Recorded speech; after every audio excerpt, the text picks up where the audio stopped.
Yeah, it could work, but the devil is in the details regarding a BRICS organized gold standard. We're going to talk about that and so much more as we explore.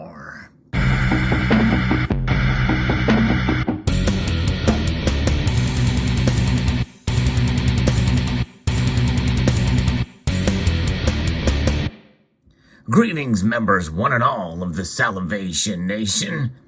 Likely you probably have heard a lot of talk about a gold standard being developed in the East in general, and specifically maybe even the BRICS nations coming together to create their own gold standard and gold-backed currency. There's a couple of different competing measures out there. We're going to talk about that in this video. If you enjoyed content like this, I hope you will consider pressing the thumbs up button and sharing this video. I think there's some important information I'm about to share with you here on two different fronts.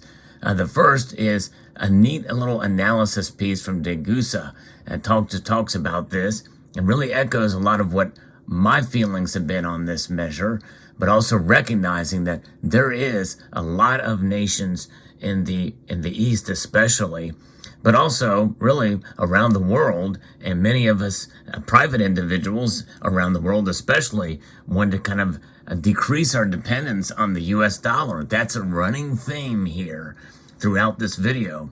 But again, as I mentioned before, the devil is in the details. So what's behind the significant appreciation of gold by central banks and monetary authorities?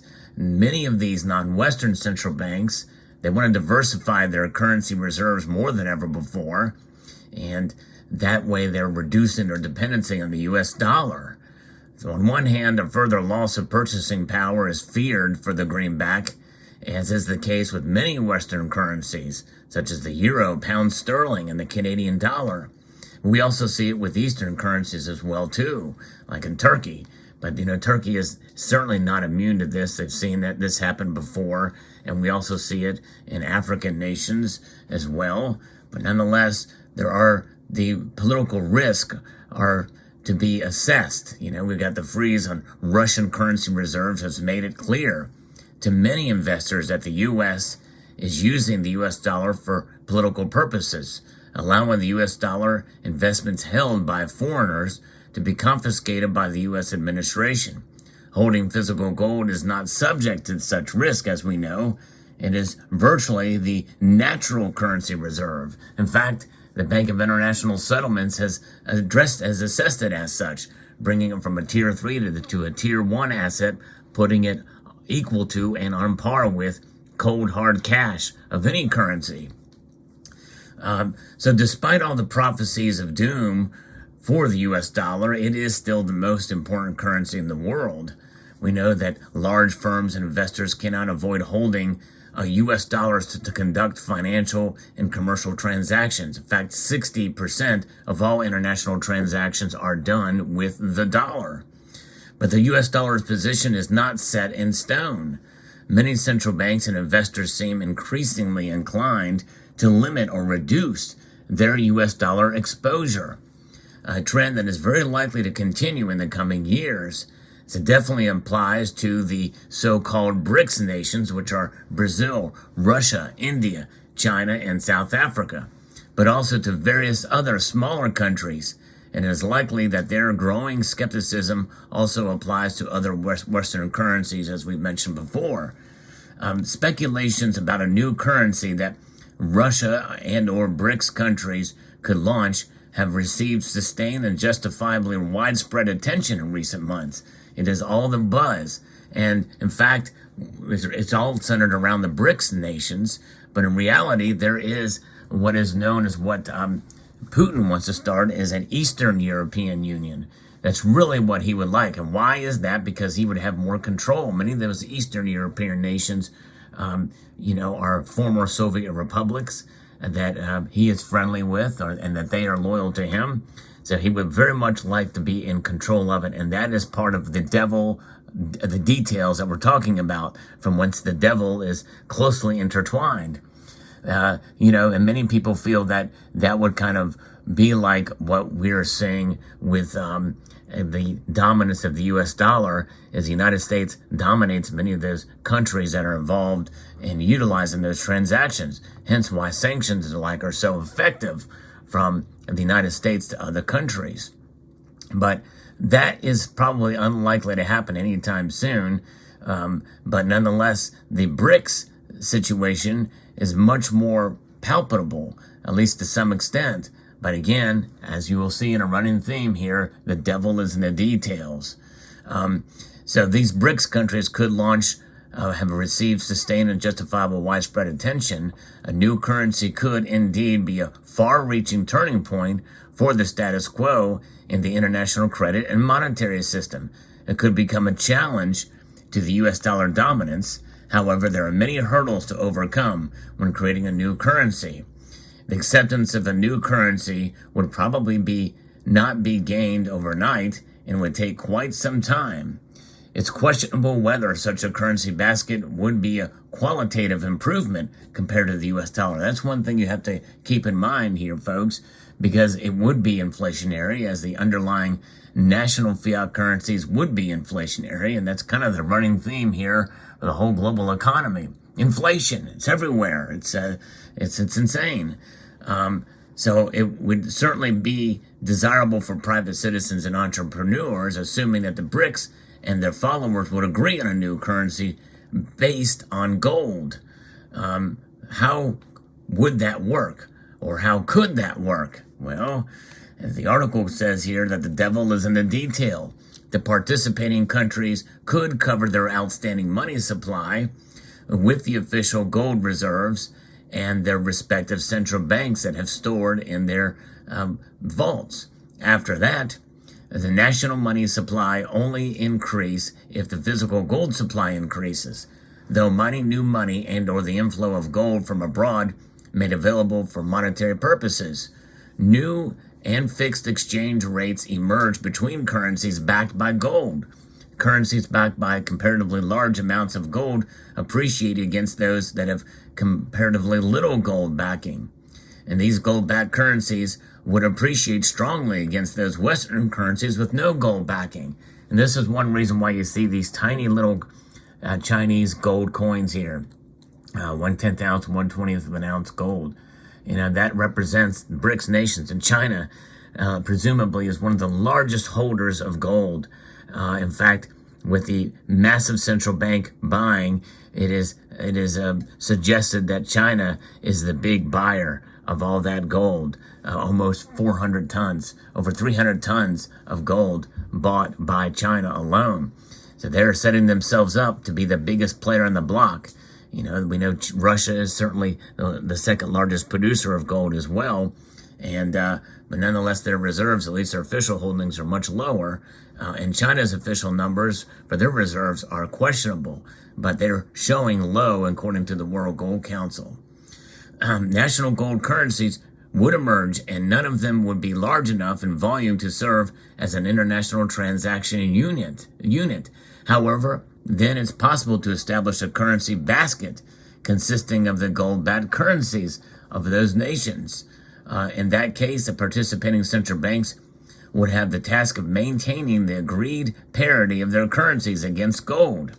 The currency gap basket could be given a name such as XAU and serve as a transaction medium, unit of account, and store value. Again, all some of those properties of money.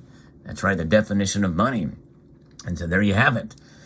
By the way, there was talk about this. It was back in 2018. I did a video talking about how at the World meeting with the International Monetary Fund, at one of their meetings, about some of these different currencies collaborating and ganging up on the dollar. But that broke out, and it didn't happen. So whether a gold currency would really be in the political interest of the countries mentioned is worth asking. After all, it is a fact that governments prefer unbacked paper money because it can be used for political purposes. And make no mistake, the BRICS nations would use them for political purposes and are already within their own country. A gold currency limits the monetary maneuvering space for any government. It is limiting by design because of what gold is. Gold is rare. And even though great vast amounts of it are stored, they're stored because of its rarity compared to other metals and its track record as being a monetary metal for thousands of years. So it would not be easy to compete with the U.S. dollar. What is more, the considerable shock to the financial and economic structure built in the fiat money regime will likely caused by transition to a gold currency must also be taken into account. And so it's not very easy to turn away from the greenback. The U.S. dollar was a precious metal currency by the Coinage Act of 1792, and this is an example of a coin that was minted while we were on the gold standard. This is a $20 gold double eagle, the highest circulated denomination in the United States at the time. Remarkable. And that was the powerhouse, and that was when we were on a gold standard. It was not until the early 70s when the Bretton Woods system, which was in effect from 1945 to 1971, was ended. That was the closing of the gold window. The Bretton Woods system sparked it, though, because it didn't. The only way you could convert to gold was to go through U.S. dollars for these other nations. That propped up the dollar dramatically. Nevertheless, the U.S. dollar has remained the world's leading currency, mostly in part because of what Henry Kissinger did in 1973 to save the dollar from the utter almost collapse when he set up what is known as the petrodollar. And that's the system we still have today. But it is under threat. The petrodollar is under threat. Yea, though, the dollar continues to be the dominant currency. And it doesn't come as a surprise that we are still seeing that the dollar is dominated and as a means of payment in 60% of the nations around the world. The U.S. dollar has been the currency of the world's largest military and strongest economy. No other currency comes close in this status. In addition, many other currencies are actually based on the U.S. dollar. So the current global monetary system can be described as a U.S. dollar-centric standard that cannot simply be shaken off overnight. You are seeing some examples and stories, and I've covered them on this channel, will continue, of some of these nations trying to decouple away from the dollar, but it still will have very little impact overall in the grand scheme of things. And again, note the word trying to. So that's kind of where we are at. But that's how it could work. A BRICS organized gold standard, if they were to cooperate. Cooperation is the detail, and it would require a massive sacrifice for them to make that happen. Because again, think about it, BRICS is simply an acronym. It does not necessarily mean or even suggest that there is cooperation between these nations to such an end. Although I think there has been some talk and about this to some extent, but I think you're going to see a rivalry to a BRICS focused gold standard as opposed to a Russian gold standard alone, where I've talked about that as well, as opposed to a Eastern European Union agreement, which may or may not involve gold. So there's a lot of different aspects and nuance in this discussion, but very interesting indeed. But I hope that helped to explain how this could work and what are the particulars and the details, because there's a lot of different things that can occur and that would need to occur in a remarkable way. And again, as mentioned, it won't happen overnight. But what can we do in spite of what they do or they perceive or what they plan? We can be our own central banks. We can have our own standard.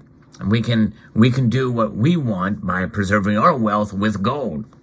No matter what governments do, whether they are friendly or not friendly to the dollar, no matter what the dollar does, right now, the dollar and the Federal Reserve and the U.S. government are robbing us of our value with every passing month at a pace of almost 1% a month by some standards and measures.